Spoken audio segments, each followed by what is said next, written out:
আমি আজকে আপনাদের সম্মুখে কোরআন শরীফের 103 নাম্বার সূরা, এই সূরাটার নাম হইল সূরাতুল আসর। ওয়াল আসরির একটা সূরা পাঠ করছে আপনাদের সম্মুখে। ওই সূরার মধ্যে ভাই 3টি আয়াত রয়েছে। ওই সূরার মধ্যে 14টি বাক্য রয়েছে। ওই সূরার মধ্যে 70টি বর্ণ রয়েছে। তো ভাই, আমরা আজকে এই সূরাতুল আসর 3 আয়াত বিশিষ্ট একটি সূরা, এই সূরার উপর অতি সংক্ষিপ্ত ভাবে আলোচনা করার চেষ্টা করবো। আমা তৌফিক ইল্লা বিল্লাহ। ইমাম শাফি রহমাতুল্লাহ আলাই তিনি বলেন যে আল্লাহ জাল্লা শানুহু এই পুরা 30 পারা কোরআন যদি নাজিল না কইরা শুধু সূরা আসর নামক যে সূরাটা আছে, এই সূরাটা যদি খালি আল্লাহ নাজিল করত, আর মানুষ যদি এই সূরাতুল আসরের উপর গবেষণা করত, আমল করত, তাহলে পৃথিবীর প্রত্যেকটা মানুষ আপনার হেদায়েতের জন্য যথেষ্ট হয়ে যেত। সুবহানাল্লাহ। তো ভাই, এই সূরা একটা গুরুত্বপূর্ণ সূরা। আল্লাহর নবী, বিশ্ব নবী, দুজাহানের বাদশা নবী সাহাবায়ে কেরাম যখন পরস্পর বন্ধুরে দেখা সাক্ষাৎ হইয়া যায়, দেখা সাক্ষাৎ হয়ে যাওয়ার পরে যখন বিদায় বেলায় সাহাবায়ে কেরাম একজন থেকে আরেকজন বিচ্ছিন্ন হইয়া যায়, তখন একজন সাহাবী আরেকজন সাহাবীরে সূরাতুল আসর নামক সূরা পাঠ কইরা শুনাইতো। সুবহানাল্লাহ। ভাই, সাহাবায়ে কেরামদের রাসূল ছিল। যখন একজন সাহাবী আরেকজন সাহাবীর সাথে সাক্ষাৎ হইছে, একজন আরেকজনকে বালাবুরা জিজ্ঞাসা করার পরে যখন ভাই বাড়ির দিকে রওনা হয়ে যাইবে, অর্থাৎ কথাবার্তা শেষ হয়ে যখন দুইজন দুই দিকে চলে যাবে, তখন একজন পড়তো ওয়াল আস ইন্নাল ইনসানা লাফি খুসর ইল্লাল্লাযিনা আমানু ওয়া আমিলুস সলিহাতি ওয়া তাওয়াসাউ বিল হাক্কি ওয়া তাওয়াসাউ বিস সবর। অর্থাৎ একজন আরেকজনকে বিদায় বেলা একজন আরেকজনকে সূরাতুল আসর পড়া শুনাইতো, তারপর একজন আরেকজন থেকে বিদায় নিত। তো ভাই, আসেন আমরা আগে জানি সূরাতুল আসরের মধ্যে আল্লাহ তাআলা কি বলছে। আল্লাহ বলতেছে ওয়াল আস। ওয়াও এটা ভাই আরবি গ্রামার অনুযায়ী ওয়াও শব্দটা কসমের জন্য ব্যবহৃত হয়। যখন কোনো গুরুত্বপূর্ণ কথা বলে তখন ওয়াও শব্দ ব্যবহৃত হয়। এই জন্য আরবি গ্রামারের মধ্যে আসছে ওয়াওটা কসমিয়ার জন্য ব্যবহার হয়, কসমের জন্য ব্যবহার হয়। এই জন্য আল্লাহ সূরা শুরুতে ওয়াইনে বলতেছেন ওয়াল আস, মানে সময়ের কসম, কালের কসম, আসরের কসম। একটা শব্দের বিভিন্ন অর্থ আছে। কোন মুফাসসির বলছেন ওয়াল আস মানে সময়, কোন মুফাসসির বলছেন ওয়াল আস মানে কাল, কোন মুফাসসির বলছেন ওয়াল আস মানে আসরের সময়। তারপর আল্লাহ তাআলা বললেন ওয়াল আসরি ইন্নাল ইনসানা লাফি খুসর। ইন্নাল ইনসানা লাফি খুসরি মানে ইন্না শব্দটা দ্বারা নিশ্চয় বোঝা। ইন্নাল ইনসানা লাফি খুসর মানে আল্লাহ বলতেছেন পৃথিবীর সমস্ত মানুষ ক্ষতিগ্রস্তর মধ্যে আছে। কই আছে ভাই? যেহেতু আল্লাহ বলছেন ইন্নাল ইনসানা লাফি খুসর, পৃথিবীর সমস্ত মানুষ ক্ষতিগ্রস্তর মধ্যে আছে, তাহলে মানুষ বলতে তো ওই জায়গাতে আদম আলাইহিস সালাম আছে। মানুষ বলতে তো 1,24,000 নবী ওইটার ভিতরে আছে। নবী রাসূলরা কি ক্ষতিগ্রস্ত? সাহাবায়ে কেরামরা কি ক্ষতিগ্রস্ত? তখন আল্লাহ তাআলা 3 নাম্বার আয়াতের মধ্যে পরিষ্কার করে দিয়েছে ওয়া তাওয়াসাউ বিল হাক্কি ওয়া তাওয়াসাউ বিস সবর।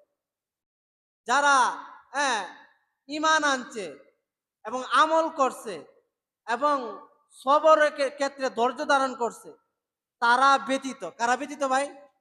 আল্লাহ প্রথম বলছে ওয়াল আস, সময়ের কসম। ইন্নাল ইনসানা লাফি খুসর, নিশ্চয় সমস্ত মানুষ ক্ষতিগ্রস্তের মধ্যে রয়েছে। ইল্লাল্লাযিনা আমানু ওয়া আমিলুস সলিহাতি ওয়া তাওয়াসাউ বিল হাক্কি ওয়া তাওয়াসাউ বিস সবর। ইল্লাল্লাযিনা আমানু, যারা ঈমান আনছে, ওয়া আমিলুস সলিহাতি, এবং আমলে সালিহা করছে। ওয়া তাওয়াসাউ বিল হাক্কি ওয়া তাওয়াসাউ বিস সবর, এবং যারা সুবরতা অর্জন করছে, অর্থাৎ আপনার অল্পতে যারা সন্তুষ্ট ছিল তারা কিনা ধ্বংস না, আর বাদ বাকি সমস্ত মানুষ ক্ষতিগ্রস্তর মধ্যে আছে। নাউজুবিল্লাহ বলতেন না? আল্লাহ জাল্লা শানুহু পৃথিবীর মানুষের ডাক দিয়ে বলেন, হে পৃথিবীর মানুষ, আমি আল্লাহ এমন একজন আল্লাহ, আমি আল্লাহ কোরআনের একটা সূরাতুল আসর নামক একটা সূরা নাজিল করলাম। সূরা নাজিল কইরা আমি বললাম, ওয়াল আসর, সময়ের কসম, ইন্নাল ইনসানা লাফি খুসর, নিশ্চয় সমস্ত মানুষ ক্ষতিগ্রস্তের মধ্যে রয়েছে। ইল্লাল্লাযিনা আমানু ওয়া আমিলুস সালিহাতি ওয়া তাওয়াসাউ বিল হাক্কি ওয়া তাওয়াসাউ বিস সাবর, আর ওই সমস্ত মানুষ ক্ষতিগ্রস্ত না যারা আমি আল্লাহ জাল্লা শানুহুর ইবাদত করে এবং নেক কাজ করে এবং অন্যকে নেক কাজের প্রতি আদেশ করে এবং অল্পতে যারা সন্তুষ্ট থাকে এবং যারা ধৈর্য ধারণ করে। সুবহানাল্লাহ। তো ভাই, আমরা আসেন আগে জানি আল্লাহ তাআলা কেন কুরআনুল কারীমের মধ্যে ওয়াল আসর বললেন, সময়ের কেন কসম করে? বোঝা গেল যে ভাই, সময় একটা দামি জিনিস, এই কারণে আল্লাহ কি কইছে, সময়ের কসম খাইছে। দেখবেন মানুষ যখন ভাই কসম খায়, কেউ কি কোনোদিন জুতার কসম খাইছে? কেউ কি কোনোদিন ঘরের কসম খাইছে? হ্যাঁ, দেখবেন দোকানদার যারা আছে, দোকানদারের কাছে বলছেন যে ভাই এই লুঙ্গিটার দাম কত? দোকানদার বলতেছে যে ভাই লুঙ্গিটার দাম 1500, আপনি নিলে 1000 টাকা লাগবে। একবারে আপনার কিনা দামে দিলাম, এটা আমি ক্যাশটার মধ্যে দইরে বললাম, কোনা ভাই? মানে দোকানদারের দামে কাছে তার ক্যাশের দাম আছে, কে দাম আছে ভাই? এই কারণে দোকানদার বলতেছে যে ভাই আমি ক্যাশটার দইরে বললাম, হ্যাঁ, 1500 টাকা লুঙ্গি আপনার কাছে 1000 টাকা বেচতেছে। উনি বুঝাইছে যে ভাই ক্যাশটার কসম, মানে ক্যাশটা যেহেতু ভাই একটা দামি জিনিস, এই কারণে ভাই ক্যাশটার ধরে বলতেছে ভাই আমি ক্যাশটার ধরে বললাম, টাকার ক্যাশটার ধরে বললাম ভাই, আমি গুদিটার মাঝে বইয়ে বলতেছি যে ভাই এই লুঙ্গিটা আপনার জন্য 1000 টাকা কমে বিক্রি করতে পারবো। দেখবেন ভাই সমাজের মধ্যে মানুষ কসম খায় যে আমার মায়ের কসম, বোঝা গেল তার কাছে তার মায়ের দাম আছে, এই কারণে সে মায়ের কসম খায়। আবার কেউ বলে যে আমার বাবার কসম, বোঝা গেল হ্যাঁ তার কাছে তার বাবার দাম আছে, এই বিদায় ওই লোকটা বাবার কসম। এই জন্য ভাই আল্লাহ তাআলা তদ্রুপ তেমনি ভাবে সময়ের কসম খাইলেন, যেহেতু ভাই সময় একটা দামি জিনিস, এই জন্য আল্লাহ জাল্লা শানহু তিনি সময়ের কসম খাইলেন। এই জন্য মেরে মুহতারাম দোস্ত আর বুজুর্গ, আল্লাহ জাল্লা শানুহু হাসরের ময়দানে পৃথিবীর সমস্ত মানুষকে ডাক দিয়ে বলবেন, এ দুনিয়ার মানুষরা রে, আমি আল্লাহ জাল্লা শানুহু তোমাকে 80 বছর হায়াত দান করলাম। আরেকজনকে ডাক দিয়ে বলবেন, এ দুনিয়ার মানুষ, আমি তোমাকে আল্লাহ একটা সময় দান করলাম, তুমি ওই সময়ের মধ্যে আমি আল্লাহ জাল্লা শানুহুকে কয়টা সিজদা দিয়াছো। শুধু তাই না রে বন্ধু, আল্লাহ জাল্লা শানুহু হাসরের ময়দানে জিজ্ঞাসা করবেন, হে আমার বান্দারা, আমি আল্লাহ জাল্লা শানুহু প্রতিদিন তোমাদেরকে 24 ঘন্টা সময় দিয়েছিলাম, ওই 24 ঘন্টার মধ্যে মুয়াজ্জিনে মাইকে দিয়ে আল্লাহু আকবার বইলা ডাকে যে আল্লাহ সবচেয়ে বড়, আল্লাহ সবচেয়ে বড়।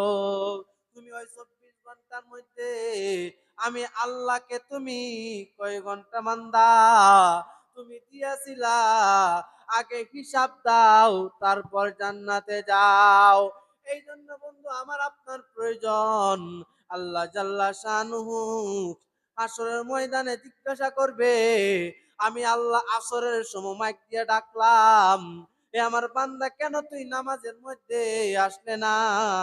আবার আল্লাহ জিজ্ঞাসা করবেন, আমার বান্দা আমি জোহর তোরে মাইক দিয়ে ডাকছিলাম, কিন্তু বান্দারে তুই কেন জোহরের নামাজে আসলে না? আল্লাহ এইভাবে জিজ্ঞাসা করে বান্দারে, আমি আল্লাহ জাল্লা শানু 5 ওয়াক্ত মাইক দিয়া ডাকছিলাম, আর তুই কেন নামাজের দিকে আসলে না? তখন মানুষ আল্লাহর নিকট বলবো, আল্লাহ গো, আমি অসুস্থ মানুষ ছিলাম, আমি পায়ে হেঁটে মসজিদে যাইতে পারি না। আল্লাহ, আমি রুকু দিতে আল্লাহ আমার কষ্ট হইয়া যায়, এই কারণে আল্লাহ আমি তোমার ইবাদত করতে পারি নাই। কেউ কইবে, আল্লাহ গো, আমি চেয়ারম্যানের দায়িত্বে ছিলাম। কেউ বলবে, আল্লাহ গো, আমি এলাকার দায়িত্বে ছিলাম। আল্লাহ, এলাকার দায়িত্বে থাকার কারণে আল্লাহ তোমাকে সেজদা দেওয়ার মতো সময় আমি পাই না। তখন আল্লাহ জাল্লা শানুহু ওই লোকটারে ডাক দিয়ে বলবেন, এ আমার নবী আইয়ুব, শুধু বন্ধুরে তাই না, ডাক দিবেন, হে আমার নবী সুলাইমান, উনি এমন একজন নবী ছিলেন যে নবীর আমি কি অর্থ পৃথিবীর রাজত্ব দিয়েছিলাম। সুবহানাল্লাহ কইতেন না? যে নবীর আমি আল্লাহ অর্থ পৃথিবীর রাজত্ব দিয়েছিলাম, ওই নবী যদি অর্থ পৃথিবীটা চালায়া, হ্যাঁ, অর্ধেকটা পৃথিবী চালায়া যদি আমি আল্লাহরে আল্লাহ বলার সময় পা, আমি আল্লাহর ইবাদত বন্দি করার সময় পা, তাহলে তুমি একটা গ্রামের পাতি নেতা হইয়া তুমি নামাজ আদায় করতে পারলা না। গ্রামের একটা সামান্য একটা ওয়ার্ডের মেম্বার হইয়া তুমি নামাজে আসতে পারলা না। তুমি কি আমার নবী সুলাইমানের চেয়ে বড় প্রেসিডেন্ট ছিলা? তখন আল্লাহ বলবে, আল্লাহ আপনি তো ঠিকই বলছেন। তখন আল্লাহ তাআলা বলবেন, হে আমার বান্দারা, আমি তোদেরকে সময় দান করছিলাম, এই সময়টা কাজে লাগায়া আমি আল্লাহ জাল্লা শানুহু ইবাদত করবে, আর আমি আল্লাহ জাল্লা শানুহু খুশি হইয়া বান্দা তোর এই 10টা দুনিয়ার সমান একটা জান্নাত দিতাম। সুবহানাল্লাহ। বন্ধুরে শুধু তাই না, আরেকজন লোককে আল্লাহ ডাক দিয়ে বলবেন, এ লোক সকল, তোমরা কেন ইবাদত করলা না? ওই লোকগুলি আল্লাহর কাছে জরুরত পেশ করবে, আল্লাহ গো, দুনিয়ার উলামায়ে কেরাম না করছিল জন্ম নিয়ন্ত্রণ করা যাবে না, ইসলামে জন্ম নিয়ন্ত্রণ করা হারাম, কিন্তু আল্লাহ আমি জন্ম নিয়ন্ত্রণ না করার কারণে আল্লাহ আমার সন্তান ছিল 10টা। আল্লাহ, আল্লাহ আমি আমার এই সন্তানের আল্লাহ লালন পালন করতে গিয়া, ওই সন্তানের খরচাপাতি দিতে গিয়ে আল্লাহ, আমি কাজ করতে গিয়ে আল্লাহ, আল্লাহ আমি তোমার ইবাদতের সুযোগ পাই না। তখন আল্লাহ ইউনূস নবীরে ডাক দিয়ে বলবেন, হে আমার বান্দারা রে, আমার ইউনূসের তো, আমার ইয়াকুব নবীর তো 45 জন সন্তান ছিল, সে 45 জন সন্তানকে লালন পালন কইরা আমি আল্লাহরে যদি আল্লাহ বইলে ডাকতে পারে, তাহলে তুমি 5টা 10টা সন্তান লালন পালন কইরা কেন আমি আল্লাহ জাল্লা শানুর ইবাদত বন্দেগী করতে পারলা না? এই জন্য ভাই আমাদের প্রয়োজন হইল ভাই আল্লাহর কাছে এই বাহানা দে জান্নাতে যাওয়া যেত না। আল্লাহ তাআলা বলতেছেন যে ওই সমস্ত মানুষ, দ্বিতীয় আয়াতে বলতেছেন, ওই সমস্ত মানুষ সফলতা অর্জন করছে যারা ঈমান আনছে, অর্থাৎ লা ইলাহা ইল্লাল্লাহ মুহাম্মাদুর রাসূলুল্লাহ, যারা এই কালিমাটা বইলা ইসলাম গ্রহণ করেছে এবং নিজে নেক আমল করে, অন্যরে নেক আমল করার আদেশ করে। কি করে ভাই? নিজে নেক আমল করছে, অন্যরে নেক আমল করার আদেশ করে। ধরেন ভাই আমি 5 ওয়াক্ত নামাজ আদায় করতেছি, যে ব্যক্তি 5 ওয়াক্ত নামাজ আদায় করে না, আমার প্রয়োজন হইল তারে 5 ওয়াক্ত নামাজের দাওয়াত দেওয়া। কি দেন ভাই? 5 ওয়াক্ত নামাজের দাওয়াত দেওয়া। বরং ভাই আমি তো দাওয়াত দেই না, ওই লোকে ওই জায়গাতে বৈশা গল্প গুজব করতেছে, আমি আপনি আরেকজনের কাছে বলা বলি করতেছি যে এর মতো খারাপ মানুষ পৃথিবীতে নেই। কি নেই ভাই? ওর মতো খারাপ মানুষ পৃথিবীতে নাই। এই যে ভাইজান, আপনি যে আরেকবারের বদনামটা বলতেছেন, আপনার এই নামাজ পড়ছেন যে আপনার চাইলে না কাজ হইত না। কারণ নামাজ পড়া নেক আমল আপনি কামাইছেন, রাস্তায় গিয়ে আরেকজনের বদনাম করে নেক আমল দি ওই লোকের দিয়ে দিলে, তাহলে ভাই আমি নামাজ যে পড়লাম কষ্ট করে, আরেকজন যে দিয়া দিলাম, আমার মতো বুকা পৃথিবীতে নেই। এই জন্য আল্লাহ জাল্লা শানু বলেন, আসরের ময়দানে কিছু মানুষের আল্লাহর কাছে বলবে, আল্লাহ আমার তো এত নেক আমল ছিল না, এগুলি আসলো কোথায় দেখে? তখন আল্লাহ বলবেন, অমুক এলাকার কুদ্দুচ্চে তোর নামে বদনাম করছিল, এই কুদ্দুচ্চে বদনাম করার কারণে তোর গুনাডি কুদ্দুচ্চে রেজে দিছি, আর ওর নেক গুলি তোর আমল নামায় দিয়ে দিছি। তখন আল্লাহর কাছে বলবো ওই লোকটা, আল্লাহ তাইলে পৃথিবীতে আমার আপন তো ওই ব্যক্তি আসিল, যে ব্যক্তি আমার গিবত কইরা আমার বদনাম করলি, আর একজনের কাছে বইলা তার নেক আমল গুলি আমারে দে দে, আর তা আমার গুণাগুলি সেই নিয়ে যা। এই জন্য বন্ধু, কিতাবওয়ালা কিতাবের মধ্যে লেখছে, আমার যদি গিবত করার এত ইচ্ছা হয়, আর একজনের ভুল ধরার যদি এত ইচ্ছা হয়, তাহলে তুমি তোমার বাবারই ভুল ধরো, তুমি তোমার বাবার কি করো ভুল ধরো। কারণ কোন ব্যক্তি একটা জিনিস ভুল করছে, আপনি যদি ইমানদার হয়ে থাকেন, নেককার হয়ে থাকেন, বুদ্ধিমান হয়ে থাকেন, আপনার ভিতরে যদি ইসলামিক কোনো জ্ঞান থাকে, তাহলে আপনার জন্য উচিত হইল জনসম্মুখে না বইলা তাকে পার্সোনাল ভাবে বললে দেন যে ভাই আপনার এই কাজটা এমনি না করে এমনি করলে কেমন হয়। যখন এই কথাটা যে কোনো লোকেরা বইলা দিবেন, তখন ভিতর থেকে আপনার জন্য একটা আহা একটা শব্দ আসবে, যে ভাই আপনি তো আমার ভুলটা ধরে দিলেন। আর আপনি যদি হ্যাঁ নিজের কায়া আরেকবার আর দোষ টুটু কোম্পানির ম্যানেজারি কইরা এই জায়গার দোষ ওই জায়গাতে, ওই জায়গার দোষ ওই জায়গাতে লাগান। হাদিসের মধ্যে আসছে, ওই লোকটা যে আমল করতেছে, ইবাদত করতেছে, একটা নেক আমলও তার আমল নামায় জমা হইতো না, নাউজুবিল্লাহ বলতেন না। এই জন্য ভাই আমাদের প্রয়োজন হইল, আমরা যখন ইবাদত বন্দি করব, চেষ্টা করব যেন আমাদের নেক কাজগুলি অন্য কেউ না নিয়ে নিতে পারে।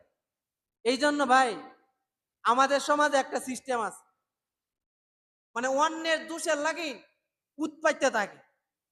মানে আমি একবারে লালের লাল বাবা শাহজালাল, আমার মতন পরিশুদ্ধ মানুষ পৃথিবীতে নাই, আরেকজনের বদনাম কয়া এমন ফসানি ফসাইতেছে যে উনার মতন খারাপ মানুষ মনে হয় পৃথিবীতে নাই।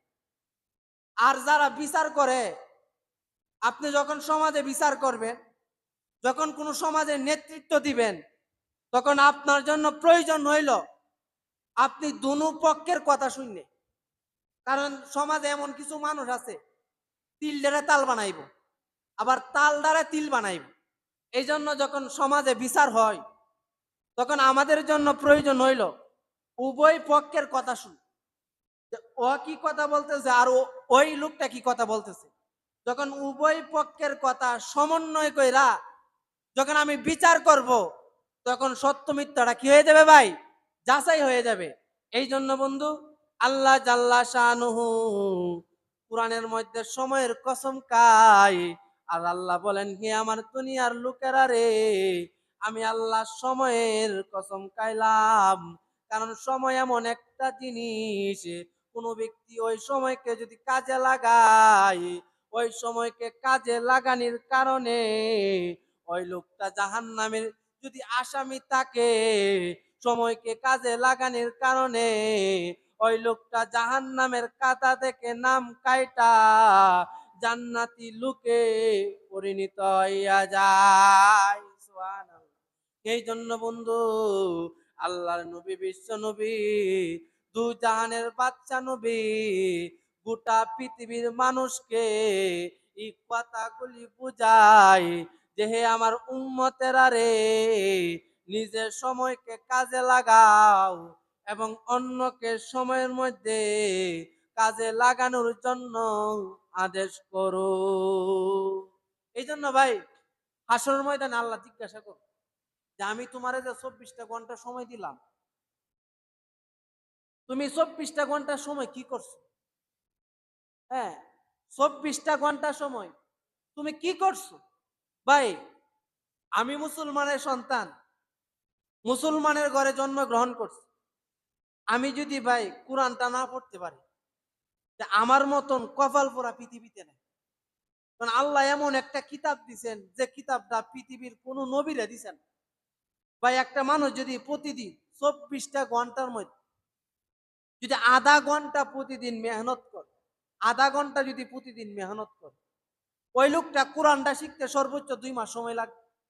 আপনি চিন্তা করে দেন ভাই, আমি তো কত সময় রাস্তার মধ্যে ঘন্টার ঘন্টার সময় গল্প গুজব করে কাটাই দিতেছি। আমার বয়স যে 30 বছর হয়ে গেছে। আপনি আমার একটু হিসাব দেন তো, আপনার 40টা বয়স কোন দিক দিয়ে কাটাইলেন? যে ফ্যামিলির লাগি না তো কিছু করলেন, যে ফ্যামিলির জন্য ভাই সারা জীবন হ্যাঁ গুরুডার মতো কাজ করে করলেন, যে ফ্যামিলির আপনার ঠিক রাখার জন্য সবকিছু দিলেন। ভাই যখন আপনি মৃত্যুবরণ করবেন, তখন আপনার ফ্যামিলির লোকগুলি বলবো তাড়াতাড়ি দাফন করে দিন। রাত্রে 12টা মরছে, আত্মীয় স্বজন কেউ বলতেছে যে জোহরের সময় মানুষ বেশি হবে, জোহরের সময় জানাজা করায়। ছেলেরা উঠতে বলতেছে না, 10টার সময় জানাজা দিয়ে দিই। ভাই চিন্তা করেন, আপনি মারা গেছেন, মারা যাওয়ার সঙ্গে সঙ্গে আপনার কত তাড়াতাড়ি মাটির নিচে রাখতে পারে এই নিয়ে পেরেছেন। যে ভাই আপনি যে মারা গেছেন, কেউ যদি বলে ভাই রে তোর বাপটা মারা গেছে, মসজিদের কাজটা চলতেছে, তোর বাপের নামে 500 টাকা, ছেলে কি উত্তর দেয় জানেন?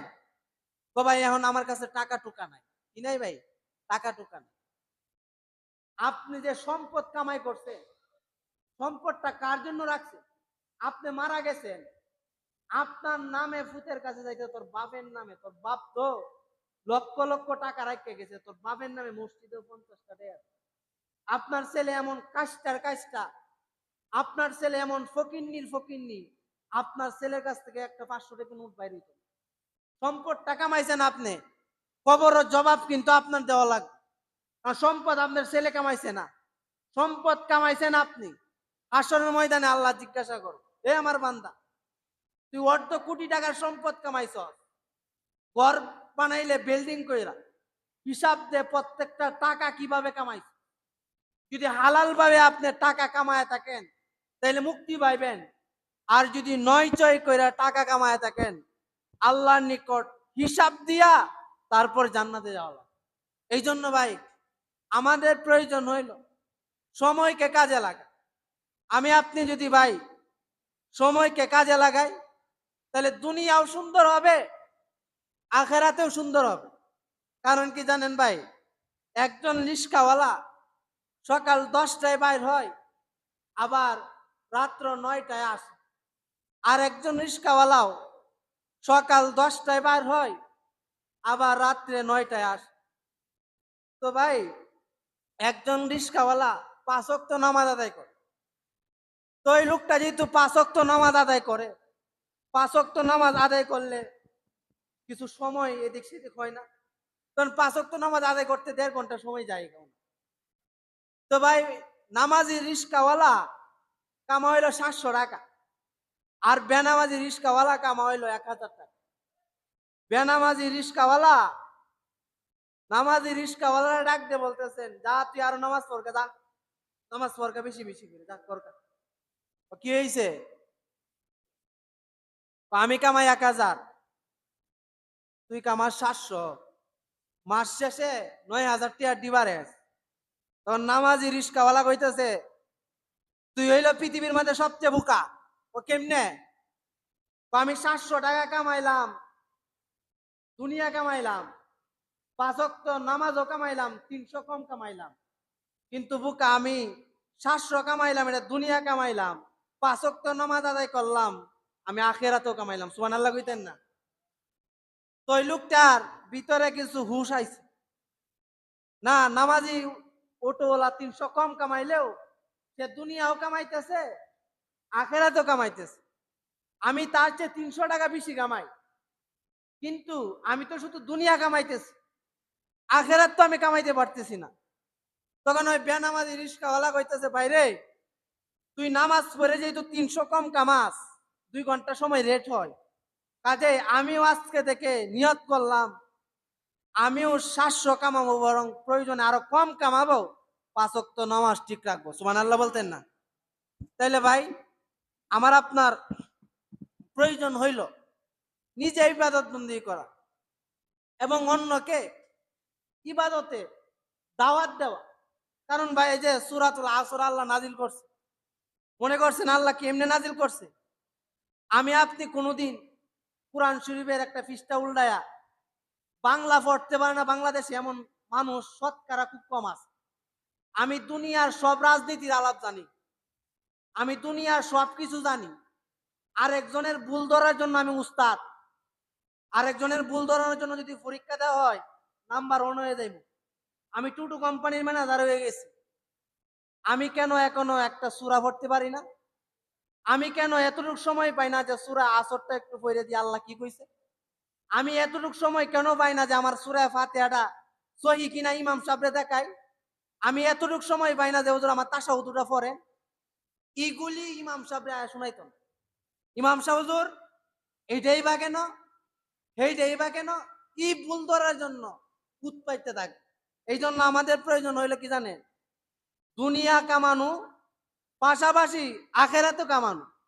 আপনি কোন জিনিসটা জানেন না? ইমাম সাহেব জিজ্ঞাসা করছে, আপনি তো জাহান্নামের লাকড়ি হইবেন, কারণ আপনার এত কিছু সুযোগ সুবিধা আছে, আপনি ইচ্ছা করলেই জানতে পারেন, কিন্তু আপনি যে জানলেন না, আসরের ময়দানে কিন্তু আপনার জবাব দেওয়া লাগবে। কারণ ইমাম সাহেবের কাছে যতবার আসবেন আপনার জন্য ফি সার্ভিস, কিন্তু আপনি আসলেন না, শিখলেনও না, চেষ্টাও করলেন না, সময়গুলি যে অযথা নষ্ট করলেন, হাসরের ময়দানে আল্লাহর নিকট প্রত্যেকটা মিনিটের হিসাব দেওয়া লাগবে। সুবহানাল্লাহ কইতেন না? এই জন্য ভাই, আল্লাহ কেন সময়ের কসম খাইলেন? আর কেন ভাই সূরাটা আল্লাহ নাজিল করছেন জানা দরকার আছে না? আল্লাহর নবী, বিশ্ব নবী, দু জাহানের বাচ্চা নবীর একজন সাহাবী ছিল, নাম হইল আবু বকর। 5 ক্লাসের সাহাবী রে বন্ধু। আবু বকর এখনো মুসলমান হয় না। রাসূলুল্লাহ সাল্লাল্লাহু আলাইহি ওয়াসাল্লাম তার সাহাবী আবু বকর যখন বন্ধুরে ব্যবসার কাজে, ব্যবসার মধ্যে আল্লাহর নবীর সাহাবী আবু বকর, আল্লাহর নবীর সাহাবী আবু বকর যখন বন্ধুরে ব্যবসা বাণিজ্য করে প্রতিদিন 8 ঘন্টায়, আল্লাহর নবী, বিশ্ব নবী, দু জাহানের বাচ্চা নবী, আল্লাহর নবীর সাহাবী হযরত আবু বকর কে বলেন, হে আবু বকর, আল্লাহ তো আমার উপর ওহী নাজিল করেছেন, এ আবু বকর রে, আমার সাথে বড় লা ইলাহা ইল্লাল্লাহু মুহাম্মাদুর রাসূলুল্লাহ। বন্ধুরে, আল্লাহর নবীর সাহাবী আবু বকর আল্লাহর নবীর হাতে লা ইলাহা ইল্লাল্লাহ বইরা মুসলমান হইয়া যায়। আর আবু বকর 12 ঘন্টা ডিউটি করে, 12 ঘন্টা চাকরি করে, 12 ঘন্টা ব্যবসার কাজে। আল্লাহর নবীর সাহাবী আবু বকর প্রতিদিন 12 ঘন্টায় বন্ধুরে ব্যবসা বাণিজ্যে ব্যস্ত থাকে।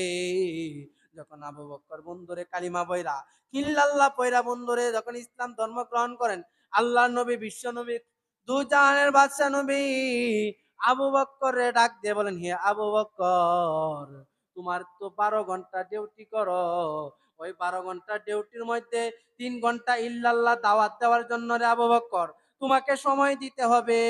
আল্লাহর নবীর সাহাবী আবু বকর বলতেছেন, আল্লাহর নবী গো, আমি আজকে থেকে ব্যবসার কাজে 3 ঘন্টা সময় কাজে লাগাবো।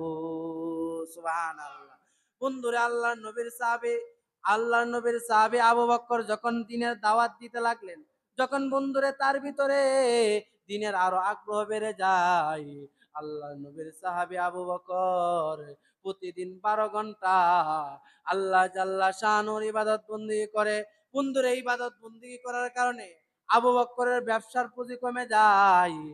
মক্কার বন্ধু বান্ধবরা আবু বকরের ডাক দিয়ে বলেন, হে আবু বকর, তুমি মুহাম্মাদের হাতে লা ইলাহা ইল্লাল্লাহ গ্রহণ করো, কইরা তুমি তো বড় লসের মধ্যে পইরা গেলা।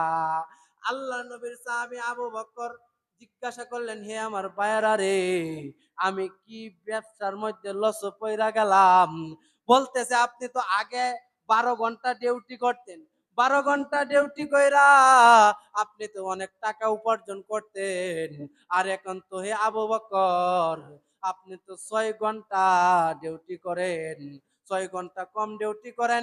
আর 6 ঘন্টা ডিউটি কম করার কারণে আর বাকি 6 ঘন্টা ডিউটি আপনি আল্লাহ জাল্লা শানুহুর ইবাদত বন্দিগির মধ্যে কাটান, আর মুহাম্মাদের ধর্ম গ্রহণ কইরা তুমি তো অনেক লসের মধ্যে পইরা গেছো। নাউজুবিল্লাহ কইতেন না? আর জোরে বলেন নাউজুবিল্লাহ। তো রসুলের সাহাবী ভাই আবু বকর যখন 12 ঘন্টা ডিউটির মধ্যে 6 ঘন্টা ডিউটি করে আর 6 ঘন্টা আল্লাহর ইবাদত করে, আল্লাহ বিল্লাহ করে, তখন আবু বকরের বন্ধুরা বলতেছেন, আবু বকর তুমি মুহাম্মাদের ধর্ম গ্রহণ কইরা তুমি তো কঠিন লস হয়ে গেছো, আমরা যা কামাই 3 ভাগের 1 ভাগও তো তুমি কামাইতে পারো না। বন্ধুরে, আল্লাহর নবীর সাহাবী আবু বকর যখন মানুষের কাছ থেকে এই কথা শুনতে পারলেন যে আল্লাহর নবীর সাহাবী আবু বকর কঠিন লসের মধ্যে পইরা যায়, তখন বন্ধুরে আবু বকর সিদ্দিক রাদিয়াল্লাহু তাআলা আনহু আল্লাহর নবীকে জিজ্ঞাসা করেন, হে আল্লাহর নবী গো, আমি যখন ইসলাম ধর্ম গ্রহণ করছিলাম না, তখন তো আল্লাহর নবী আমি 12 ঘন্টা দোকানদারি করতাম, এখন ইসলাম ধর্ম গ্রহণ করার কারণে আল্লাহর নবী আমি তো 6 ঘন্টা ইবাদত করে আর 6 ঘন্টা আমি তো ব্যবসার কাজে লাগাই। মক্কার কাফেররা আমারে বলতেছে আমি নাকি বিশাল বড় ক্ষতিগ্রস্তর মধ্যে পইরা যাই, আমি নাকি বিশাল বড় ক্ষতিগ্রস্তর মধ্যে পইরা গেছি। বন্ধুরে, আল্লাহ নবী সাল্লাল্লাহু আলাইহি ওয়াসাল্লাম আবু বকরকে সান্ত্বনার বাণী শুনাইবেন, এই মুহূর্তে আল্লাহ জাল্লা শানুহু জিব্রাইলকে বলেন, হে জিব্রাইল তুই সূরা আসরটা নিয়া আমার বন্ধুর সামনে পেশ কর। সুবহানাল্লাহ। বন্ধুরে, আল্লাহ জাল্লা শানুর ফেরেশতা জিব্রাইল আলাইহিস সালাম সূরাতুল আসর কোরআনের 103 নম্বর সূরা, আল্লাহর নবীর সাহাবী বসা, আবু বকর বসা, জিব্রাইল আয়েশা নিয়ে আসেন। আল্লাহর নবীর কাছে জিব্রাইল বলেন, হে আল্লাহর নবী গো, ওয়াল আসর ইন্নাল ইনসানা লাফি খুসর ইল্লাল্লাযীনা আমানু ওয়া আমিলুস সালিহাতি ওয়া তাওয়াসাউ বিল হাক্কি ওয়া তাওয়াসাউ বিস সাবর। বন্ধুরে, আল্লাহ জাল্লা শানু ওই সূরার মধ্যে উত্তর দিয়া দেন, হে বন্ধু মুহাম্মদ, ওয়াল আসরি আমি সময়ের কসম খাইলাম। সময়ের কসম খাইলাম মানে সময় একটা দামি জিনিস। আপনার বন্ধু ব্যবসাও করে, কিছু সময় আবার ব্যবসার কাজেও লাগায়, আবার আমি আল্লাহর ইবাদত বন্দিগিও করে। পৃথিবীর মধ্যে আপনার বন্ধু হইল সর্বশ্রেষ্ঠ মানুষ। সুবহানাল্লাহ। তাহলে বোঝা গেল যে ভাই এই সূরাটা আল্লাহ নাযিল কইরা বুঝাইছে যে যারা 5 ওয়াক্ত নামাজ আদায় করে আবার ব্যবসা বাণিজ্যও ঠিক রাখে, 5 ওয়াক্ত নামাজও পড়ে আবার নিজের কর্মকাজও ঠিক রাখে, আল্লাহ দ্বিতীয় লাইনের মধ্যে বলতেছে যে তারাই হইলো একমাত্র সফল কাম। সুবহানাল্লাহ বলতেন না? আল্লাহ কইছে না যে আমনে বউ বাচ্চা পোলাপান সব রাইখে মসজিদে এসে আল্লাহ আল্লাহ করেন, আল্লাহ এই কথা বলছে। আল্লাহ বলছে যে নামাজের টাইম হয়ে গেছে, কাজ রাখে নামাজ আসো, নামাজ শেষ আবার ক্ষেতের মধ্যে লাগিয়ে যাও। তুমি ব্যবসায়ী, নামাজ শেষ নামাজ পড়া তুমি তোমার ব্যবসার কাজে লাগো। আল্লাহ তাআলা এই জন্য বলতেছে যে কোনো ব্যক্তি যদি 5 ওয়াক্ত নামাজ আদায় করে, আবার সে ব্যবসায়ী ব্যবসা কাজ করে, সে কৃষি কাজ করে, যে যে পেশারে কাজ করুক না কেন, তাহলে ওই লোকটা দুনিয়াও কামাইলো আবার আখেরাতেও কামাইলো। সুবহানাল্লাহ কইতেন না? কাজে আল্লাহ তাআলা আমাকে আপনাকে 5 ওয়াক্ত নামাজ জামাতের সাথে আদায় করার তৌফিক দান করুক, এবং আমরা যে যে কাজে নিয়োজিত আছি আমাদের প্রত্যেককে আল্লাহ তাআলা এই কাজের মধ্যে বারাকা দান করুক।